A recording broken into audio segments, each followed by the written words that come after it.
திரு வெங்கடேஷ், நீங்க எப்படி பாக்குறீங்க? இது வந்து இப்போ இதுல வந்து உள்ளேயே வரக்கூடாது பாஜக என்ற ஒரே நிலைப்பாட்டில் திமுக இருந்து கூட 2 பேர் அனுப்பிச்சு தாவேக ஆதரவு நிலைப்பாடு கொடுப்போம்.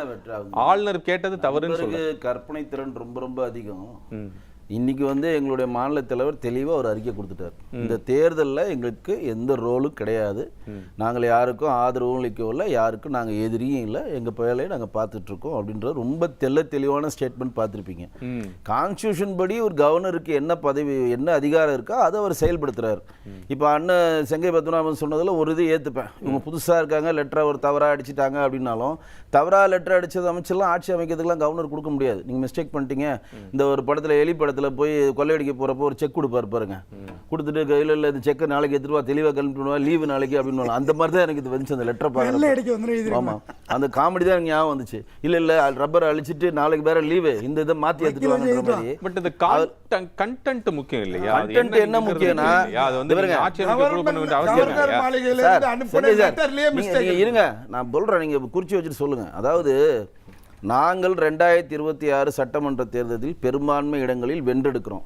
பெரும்பான்மை இடங்களில் நாங்கள் வென்றெடுத்த காரணத்தால் எங்களை ஆட்சி அமைக்க அழையுங்கள். 2 வரி தான், அதுக்கு மேல வரியே தேவையில்லை.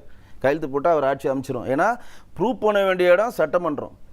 உங்களுக்கு வந்து சட்டமன்றத்தில் தான் எத்தனை எம்எல்ஏ 118 வேணுமா இல்லாமல் இவங்க எப்படி கொடுக்குறாங்கன்னா, நாங்கள் 2026 தேர்தலில் 35% வாங்கியிருக்கோம். நள்ளிரவு போன மெயில். 2வது நாங்கள் வந்து 108 இடங்களில் வென்றெடுத்திருக்கோம். காங்கிரஸ் எங்களுக்கு 5 ஆதரவு கொடுத்துருக்காங்க, மிச்ச ஆதரவு எங்களுக்கு கொடுப்பாங்க. அப்படின்றப்ப அந்த இடத்துல ஒரு கன்ஃபியூஷன் வருது. யாருக்கு? கவர்னருக்கு வரும். என்ன கன்ஃபியூஷன் வருதுன்னா, மிச்ச 6 எங்க? வாலண்டியரா இவங்க தான் போறாங்க. கவர்னர் கேட்கல, கவர்னருக்கு இது வேலையே கிடையாது. நாங்க வென்றெடுத்திருக்கோம், பெரும்பான்மை கட்சின்ற அடிப்படையில் எங்களை கூப்பிடுங்க, முடிஞ்சு போச்சு. அவருக்கு கட்சியோட கூப்பிடுங்க, அவ்வளவுதான். அதோட அவர் அது தலையிட முடியாது, அவருக்கு அதுக்கு மேல பவர் கிடையாது. இவங்க வம்படியா போய் நாங்க இவ்வளவு வென்றெடுத்திருக்கோம், காங்கிரஸ் ஒரு 5 கொடுத்துருக்காங்க, மிச்சவங்க ஆதரவு கொடுப்பாங்க, நீங்க அசம்பிளியை ஃபார்ம் பண்றதுக்கு எங்களுக்கு பதவி பிரமாணம் செஞ்சு பேட்டி நீங்க பார்த்திருப்பீங்க நான் நம்புறேன். அவர் கொடுத்த பேட்டியில கூட அவர் என்ன சொன்னாங்கன்னா, நம்பர்ஸ் இல்லாம அவர் வந்து நம்ம ஆட்சி அமைக்க கூப்பிட முடியாது அப்படின்னு சொல்றாரு. அது இந்த கேஸ் இல்ல, அதர்வைஸ் ஆல்சோ நம்பர்ஸ் ஃபுல்ஃபில் இல்லாம நம்ம கூப்பிட முடியாதுன்னு அவர் சொல்றாரு. அப்ப தனி இல்ல சார், 108 இருந்தா நீங்க கூப்பிட்டுருப்பாருன்னு நீங்க சொல்றீங்க இல்லையா? 108 இருந்தாலுமே முழுமையான ஆதரவு இருந்தா மட்டும்தான் கூப்பிட முடியுங்கிற ஸ்டாண்ட்ல அவர் ஆளுநர் பேசியிருக்காரு. 108 இருக்குன்றது இவங்க லெட்டர் கொடுத்த பிறகுதான் சார் நம்பர் அதர்வைஸ் தெரியாதா சார்? இல்ல தாவேகா அப்படி கிடையாது, அப்படி கிடையாது. நீங்க எந்த உலகத்துல இருக்கீங்க? என்ன சொல்ல விடுங்க, நான் உங்களுக்கு புரிய வைக்கிறேன். அதாவது 118 வேணும், மாற்றே கிடையாது. ரைட்டா? இப்ப 100 இவர் லெட்டர் கொடுத்த பிறகு இன்னொரு கட்சிகள்லாம் அப்ரோச் பண்றப்பதான் சொல்றாரு 118ஓட யார் வந்தாலும் நாங்க அனுமதி கொடுப்போம். அந்த வேர்டு வருது இல்ல, அது அப்புறம் தான் வருது. அதற்கு முன்னாடி அவர் சொல்லல. அது ஓகே, நீங்க சொல்ற பாயிண்ட் இதனால் வருந்த நடைமுறை தான் நான் சொல்றேன். இன்னொரு பாயிண்ட் என்ன சொன்னாருன்னா, 108 அறுதி பெரும்பான்மைக்கு தேவையான இடங்கள் இல்லாமல் ஒரு கட்சியை எப்படி நம்ம ஆட்சி அமைக்க கூப்பிடுவது? அது குதிரை பேரத்திற்கு வழி. விஜய்க்கு மட்டுமல்ல, தமிழ்நாட்டுக்குமே அது வந்து சரியானது அப்படின்னா, நம்பர்ஸ் கொடுத்தாலும் கொடுக்கணும், அது கேஸ் அல்ல. It is not that case. நீங்க நம்பர்ஸோட முழுமையா எங்களுக்கு யாரெல்லாம் ஆதரவு கொடுங்க, கடிதம் கொடுங்க, நம்பர்ஸ் வேண்டியதில்ல அப்படின்னு சொல்றாரு. சார், காங்கிரஸ் கடிதத்தை 108 கொடுத்திருந்தீங்கனாலும் அவர் வந்து எடுக்க மாட்டாங்க. இல்ல சார், இல்ல எடியூரப்பாவை எப்படி கூப்பிட்டாங்க? எடியூரப்பாவை கூப்பிட்டாங்க. பிஜேபி ஆட்சில எல்லாம் ஒரு நிமிஷம் இருங்க. நீங்க இவ்வளவு டென்ஷன் ஆதா ஜெயிச்சிங்களா? ஏன் இவ்வளவு டென்ஷன் ஆவறீங்க? சொல்லுங்க தலைவா. இருங்க. அதாவது நீங்க லெட்டர் கொடுக்கறப்ப நீங்க தான் சொல்றீங்க இவ்வளவுதான் எனக்கு ஆதரவு இருக்குன்னு. நீங்க ஆந்தட்டிக்கா லெட்டர் மூலம் சொல்றீங்க இவ்வளவுதாங்க எனக்கு ஆதரவு இருக்கு. அது இல்லைனாலுமே அவர் சொல்றாரு சார். இருங்க, முழுசா சொல்ல விடுங்க, உங்களுக்கு புரியுதுக்கு. Let finish my words. இவ்வளவுதான் ஆதரவு இருக்கு. சரி, அப்ப மிச்ச ஆதரவு எப்ப தருவீங்க? நாளைக்கு வாங்க, நீங்க போய் எடுத்துட்டு போய் நாளைக்கு வாங்க, ஆதரவு கடிதத்தோட வாங்கன்றப்ப இன்னொருத்தர் என்ன சொல்றாரு பேட்டியில கேக்குறப்ப, 118 இந்த ஆதரவு வந்த பிறகுதான் அவர் அடுத்த ஆப்ஷன் போறாரு. 118 லெட்டரோட யார் வந்தாலும் நாங்க ஆட்சி அமைக்கிறதுக்கு அனுமதி கொடுப்போம். அவ்வளவுதான் செகண்டரி பாயிண்ட் தான். ஆனா ஃபர்ஸ்ட் பாயிண்ட்ல இந்த 2 லைன்லயே முடிச்சிருந்தா, நீங்க சொன்னீங்க இந்த 2வது லைனுக்குலாம் வேலையே கிடையாது இல்லங்கற அந்த இடத்துலயும். ஏன்னா நீங்க அவர் கொடுத்த பேட்டியில, தனியார் தொலைக்காட்சி கொடுத்த பேட்டியில ரொம்ப தெளிவா சொல்லுகிறார். 118ங்கிறது தனி பெரும்பான்மைக்கு அறுதி பெரும்பான்மைக்கு தேவையான எண்கள். அது இல்லாமல் நாம் ஒரு கட்சியை எப்படி ஆட்சி அமைக்க கோருவது? அப்படி சூழ்நிலையில ஒரு நம்பர்ஸ் இருந்திருந்தாலும், தனிப்பெரும்பான்மையாக அவர் சொல்ல எண்களுக்கு என்னிடம் குறிப்பிடாமல் விட்டிருந்தாலும் இந்த கேள்வி அப்போதும் வந்திருக்குங்கிறதா அவருடைய பாயிண்ட். சார், தாவேகா தான் 100 இடங்களை ஜெயிச்சிருக்கான்னு உலகத்துக்கே தெரியும். கவர்னருக்கு தெரியாம இருக்கா? தெரியும். 118 வேணும். ஆமா சார். ஆனா அவங்க என்ன சொல்றாங்க 108 நாங்க ஜெயிச்சிட்டோம், 5 காங்கிரஸ் வந்து வாங்கிட்டு வந்து கொடுத்துட்டோம் சார். 5 தடவை சொல்லிட்டாரு சார். இது மிச்சம் எங்க? அத புரிஞ்சு போச்சு. வேற சொல்லுங்க. மிச்சம் எங்க? மிச்சம் எங்க? 10 நிமிஷம் தான் சொல்றீங்க. நீங்க இடையில எதுக்கு பேசுறீங்க? நீங்க ஜெயிச்சிட்டீங்க, கொஞ்சம் கம்முனு இருங்க. இல்ல சார், சொன்ன கருத்தை சொன்னா வேற கருத்தை சொல்லுங்க. எங்க அப்படி கேக்குறப்ப தான் கருத்தை இல்லன்னு அது ஒரு பாயிண்ட். அது ஒரு ஆப்ஷன் வருதா? அப்ப ஆப்ஷன் வரப்பதான் இப்ப நீங்க சொல்ற மாதிரி டிஎம்கேஓ ஏடிஎம்கே ஃபார்ம் பண்ணி வர மாதிரி வரதா என்ன பண்ணுவீங்க அப்படின்னு ஒருத்தர் கேள்வி எழுப்புறாரு கவர்னர்ட்ட. டிவில தான் அந்த இன்டர்வியூ போயிட்டு இருக்கு. ஒரு தனியார் தொலைக்காட்சியில் இன்டர்வியூ போறப்போ ஒரு கேள்வி எழுது. என்ன கேள்வி எழுதுறாங்கன்னா, நீங்க இந்த மாதிரி இப்ப டிஎம்கே ஏடிஎம்கே சேர்ந்து 118 நம்பர்ஸ் கொண்டு வந்தா நீங்க எடுப்பீங்களா? அப்ப அவர் என்ன சொல்றாரு, டிஎம்கே கொண்டு வந்தாலும் நான் எடுத்துப்பேன், ஏடிஎம்கே கொண்டு வந்தாலும் எடுத்துப்பேன், எனக்கு தேவை வேண்டிய நம்பர்ஸ். அப்பதான் ஸ்டாண்டு. இதெல்லாம் இந்த மாதிரி குதிரை பேரம் மந்திரம் 4 சீட் 5 சீட் ஷார்டேஜா இருக்கனால தான் இந்த ட்ராக் மாறுது தவிர இல்ல 2 வரியில அது முடிஞ்சிடும். இந்த பாயிண்ட் அவங்க அனுமதியோட எஸ்ஆர் பொம்மை சைட்டேஷனை சொல்லிடுவோம். அரசியலமைப்பு சட்டம் எழுதப்பட்டப்போ இந்த மாதிரி டிவி ஃப்ளாஷ் நியூஸ் எல்லாம் கிடையாது. அப்போ அந்த காலத்தில் எல்லாம் வந்து தெரிஞ்சு மொத்தமாக வந்த பிறகு தான் அரசியலமைப்பு சட்டம் எழுதப்பட்டது. என்ன இருக்குன்னா, இப்போ நான் ஜெயிச்சிருக்கேன்னா நான் போய் என்னுடைய மெஜாரிட்டி 108 நான் இருக்கிறேன் இந்தாங்க அப்படின்னு கொடுக்கணும். அது கொடுத்த பிறகு சட்டமன்றத்தில் கொண்டாந்து தான் அரசியலமைப்பு சட்டப்படி கேட்கணும். எல்லாம் கை தூக்குறது தான் இன்னமும் இருக்கு. மாத்தியெல்லாம் எழுதப்படலை, கை நாட்டு வைக்க சொல்ல, எல்லாம் கை தூக்கணும். இந்த ஆட்சிக்கு யார் சப்போர்ட்? அதே தான் பொம்மை எஸ்ஆர் பொம்மை வழக்கில் உள்ள தீர்ப்பு. கவர்னர் பழி வாங்குறாரு சொல்றாரு.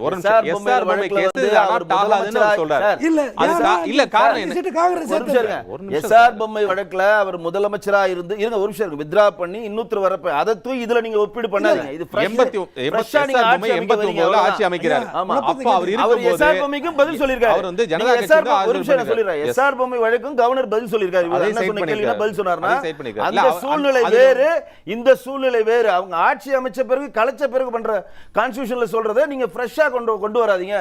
குதிரை பேரத்துக்கு வழிவகுன்னு சொல்றாரு.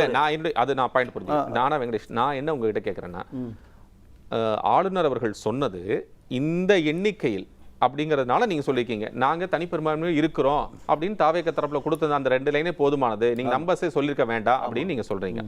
ஆனா ஆளுநர் அவர்கள் இந்த 118ங்கிற கணக்கு அப்புறம் வச்சிருங்க. அதற்கு முன்னதாக அவருக்கு என்ன சொல்றாரு அப்படின்னா, சார் நீங்க தனிப்பெரும்பான்மையுடன் அவர் ஆட்சி அமைக்க இருக்கிறாரு, அவரை நீங்க ஆட்சி அமைக்க கூப்பிடலாமே அப்படின்னு முதல் கேள்வி அவர்கிட்ட கேட்கப்படுகிறது. அதற்கு மாண்புமிகு ஆளுநர் என்ன சொல்கிறாருன்னா, இந்த 108ங்கிறது வந்து ஒரு நண்பராக இருக்கலாம், தனிப்பெருமா கட்சியா இருக்கலாம், ஆனா மீதம் இருக்கக்கூடிய எண்களுக்கு அவர் என்ன செய்ய போகிறார் அப்படிங்கறது தெரியாம நான் எப்படி அவரை கூப்பிடுறதுன்னே கேட்கிறார். சோ ஃபர்ஸ்ட் பாயிண்ட் அங்கேயே அடிபட்டு போயிருக்கு. நீங்க என்ன பண்ணணும்னா, அப்ப 118 இடங்கள் வேணும், அந்த நீங்க கூட யாரை சப்போர்ட் பண்ண, அதுக்கப்புறம் தான் அந்த திமுக அதிமுக அந்த சப்ஜெக்ட்லாம் போகுது. நான் அதுக்குள்ளே போலீங்க. பிரைமரியாவே அவர் வந்து நலிஃபை பண்றாரு, அது பண்ண முடியாதுன்னு சொல்றாரு. அது வாலண்டரியா நீங்க காங்கிரஸ் உடைய லெட்டர் கொடுத்து அந்த வேர்டை படிங்க. எங்களை ஆட்சி செய்ய கூப்பிடுங்க அப்படின்னு அவங்க கேட்கல. அவங்க கேட்ட லெட்டரை தயவுசெய்து புரிஞ்சுக்கங்க. நாங்களும் எங்களுடன் கூட்டணியில் காங்கிரஸ் இருக்கு, கூட்டணி ஆட்சி அமைக்க தரதுக்கு எங்களை நீங்கள் கூட்டுவாங்க, எங்களை நீங்க அழைக்கணும்னு சொல்லி அதுல மென்ஷன் பண்ணிருக்காங்க. அப்ப கூட்டணி ஆட்சி அமைப்பும் நீங்க மென்ஷன் பண்ணி ஆந்தட்டிக்கா நீங்க நம்பரை ப்ரூவ் பண்றீங்க. அப்ப ரெஸ்ட் ஆஃப் த நம்பர் எங்க அப்படின்னு கேக்குறாங்க. இதுதான் அந்த லெட்டர்ல வந்த வேர்டுக்கு தாங்க, கேள்விக்கு தாங்க பதில். நீங்க காங்கிரஸே கொண்டு போலங்க, வெறும் 108 தாங்க ஜெயிச்சிங்க. நேரா போனீங்கன்னா எதுவுமே இல்லை. ஏன்னா அதுலயே சூட்சம் இருக்கு. காங்கிரஸ் எங்களுக்கு ஆதரவு கொடுத்ததா சார் எங்களுக்கு பிரச்சனை இல்ல. அது ஒரு பக்கம். நான் அந்த பாயிண்ட்க்குள்ள வரேன். அங்கேயுமே அந்த 108ங்கிற நம்பருக்கு அப்புறமே ஒரு ஒரு புள்ளி இருக்கு, கமா இருக்கு சார். அங்கேயுமே சொல்றாரு. சரி, நம்ம அது அந்த விஷயத்துக்குள்ள அப்படி இருக்கட்டும். நான் என்ன கேட்கிறேன்னா, இப்போ அடுத்ததாக விஜய் அவர்களுக்கு இருக்கக்கூடிய சிக்கலாக என்னன்னு நீங்க நினைக்கிறீங்க? இல்ல சிக்கல் இதுல ரெண்டு ஆஸ்பெக்ட் பேசினாங்க. இப்போ வந்து இப்போ தமிழ்வேந்தன் சொன்னார் என்னன்னா, திமுக கட்சியிலிருந்தே 2 பேரை போய் நாங்க வந்து பாஜக உள்ள வந்துடக்கூடாதுங்கிறதுக்காக நாங்க அந்த முடிவு எடுப்போம். ஏன்னா மற்றொரு தேர்தலை சந்தித்து விடக்கூடாது, நிறைய வந்து ஜனநாயக மக்கள் கடமையாற்றிருக்கிறார்கள் மக்கள், அதில் மீண்டும் ஒருமை வந்துடக்கூடாது போன்ற நிறைய காரணங்கள்லாம் கம்யூனிஸ்டுகள் திமுக எல்லாம் சொல்லியிருக்கு. அதாவது ஒரு விஷயம் தெரிஞ்சுக்கங்க, இந்த பாஜக பூச்சாண்டியை காமிச்சு நீங்கள் ட்ரெயின் போட்டியாக காங்கிரஸ் போய் கூட இருக்கக்கூடிய போட்டிங்களா, இன்ஜினா காங்கிரஸ் போய் கூட இருக்க எல்லா போட்டியும் போயிடுச்சு, 2 சிபிஎம்மும் போயிடுச்சு, திருமாவளவனும் போக போறாரு. பாஜக பூச்சாண்டிய எவ்வளோ நாளா திமுக ஓட்டின்னு இருக்கிறோம், திமுக பண்ண தேர்தல் ஸ்ட்ராட்டஜிலே பெரிய பிளண்டர் மிஸ்டேக்கு. 27 இடங்கள் அடிக்கிற பாஜக தான் எங்களுக்கு போட்டி, எங்களுக்கு டெல்லிக்கு போட்டினே இருந்தீங்க. குறுக்குச்சாலை ஓடி டிவிக்கே வந்துருச்சு. இவங்களோட ஸ்ட்ராட்டஜியே தப்பு. டென்ஷன் ஆகிறீங்க, இருங்க. ஸ்ட்ராட்டஜியே தப்பு. காங்கிரஸை வார்த்தை எடுத்து இப்ப வந்து எங்களுக்கு வந்து நம்பிக்கை துரோகம் பண்ணிட்டாங்க, எங்களுக்கு வந்து துரோகி, எங்களுக்கு பிடித்த சனி சொல்ல மாட்டாங்க சார். இதெல்லாம் அவங்க சொல்றாங்க. சொல்ல மாட்டாங்க. ரெண்டு பேரும் ஒண்ணாயிட்டாங்க. இல்ல ரைட்டா? இல்ல அது வேற அவங்க சொல்றாங்க. இப்ப கூட அவர் காங்கிரஸ் சொல்றாங்க என்ன சொன்னாரு பாருங்க, புதிய ஆட்சி அமைப்பதற்கு தமிழக எக்ஸ் முதல்வர் ஸ்டாலின் அவர்கள் சொல்ல விடுங்க. இப்ப கூட வந்து திருமாவளவன் என்ன சொன்னார் கேளுங்க. திருமாவளவன் சமூக நீதி ஒரு நிமிஷம் இருங்க. நேத்து தனியார் தொலைக்காட்சி இருட்டடிப்பு செய்யாதீர்கள். ஐயோ வாய் நீங்க பேசுங்க. அவர் சொல்லுங்க. நீங்க யாருமே பேச முடியாது. நான் பேச ஆரம்பிச்சேனா தயவுசெய்து குறிச்சு வச்சுட்டு பேசுங்க. நேத்து ஒரு தனியார் தொலைக்காட்சியில் என்ன சொல்றாரு ஒருத்தர், அந்த விஜய் அவர்கள் பாஜகவுக்கு எந்த அளவு நெருக்கமா இருக்கிறாருன்னு நாங்க பார்த்துட்டு அதுக்கப்புறம் எங்க முடிவு அறிவிப்போம் ஒருத்தர் சொல்றாரு. அதாவது திருமாவளவனுடைய ஸ்போக்ஸ் பர்சன் ஒருத்தர் சொல்றாரு. அப்ப நம்ம என்ன சொல்றோம்னா, நீங்க பாஜகவுக்கு நெருக்கமா இருக்கிறன்னு நீங்க பார்த்துருந்தா காங்கிரஸ் எவ்வளவு இருக்கு, பாஜக இருக்கு, காங்கிரஸ் இருக்கிறதுல பாஜக இருக்குமா? ரைட்டா? அப்ப ரெண்டாவது என்னதுன்னா, நீங்க எப்பப்ப வந்து அதிகமான பேரங்கள் வேணுமோ இழுத்தடிச்சு பேரங்கள்ல சாதிக்கிறதுக்காக தான் பண்றீங்க தவிர, அவ்வளவு கஷ்டமா இருந்தா போய் ஆதரவு லெட்டர் இப்பயே கொடுங்க. யார் வேணானது? திருமாவளவன் நேத்தே சொன்னோம், 2 கம்யூனிஸ்ட் நேரா போய் ஆதரவு கொடுங்க. அவங்க வேணா சொல்றாங்க. அவங்க தான் வாட்ஸ்அப்ல அனுப்பிச்சாங்க. காலைல சிந்தனை செல்வம் கூட சொல்லிட்டாரு, வாட்ஸ்அப்ல அனுப்பிச்சேன் எங்களுக்கு பதில் இல்லைன்ட்டு. ஆதரவு கொடுத்தா உடனே ஆட்சி அமைங்க. யார் வேணானது? மக்களால் தேர்ந்தெடுக்கப்பட்ட பிரதிநிதிகள் இங்கு ஆட்சி அமைப்பதற்கு பெரும்பான்மை இருந்தா அதுக்கு அனுமதி கான்ஸ்டிடியூஷன் கொடுக்குது. இதுல எங்க ரோல் என்ன? நாங்க ஒரு இடத்துல தான் ஜெயிச்சோம், தெளிவா சொல்லிட்டோம். இந்த ஆட்சி வந்து என்ன உரிமையும் கோர மாட்டோம், நாங்க அதுல தலையிட மாட்டோம் சொல்லி பாஜக அதுல விலகி இருக்கிறது.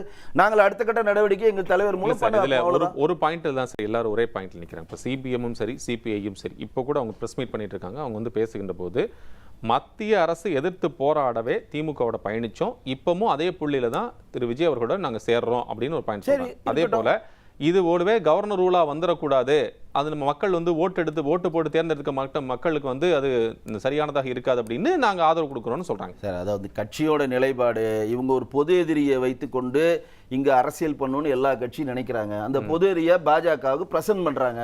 ஆனால் இன்றைக்கு என்ன சூழ்நிலை நினைக்குதுன்னு முதல்ல தெரிஞ்சுக்கணும்.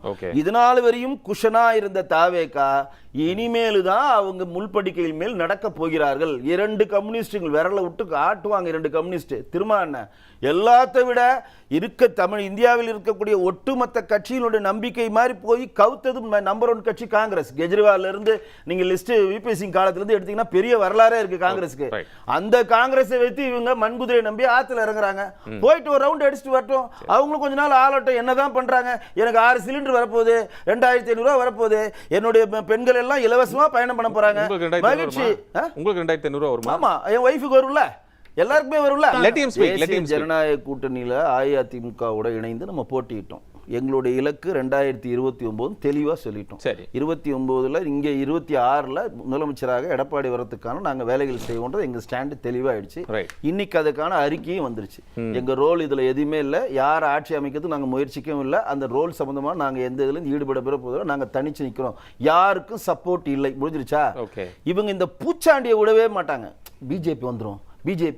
இப்ப நல்லா கேளுங்க, இன்னைக்கு வந்து திராவிட முன்னேற்ற கழகம் வந்து இந்த பூச்சாண்டியை ஓட்டி ஃபெயில் ஆன பிறகும் திருப்பி இந்த பூச்சாண்டியை தாவேக்கால திணிக்கிறாங்க. சார் ஒரு நிமிஷம், நீங்க இடையில பேசாதீங்க. இப்ப தாவேக்காவுடைய ரோல் என்ன?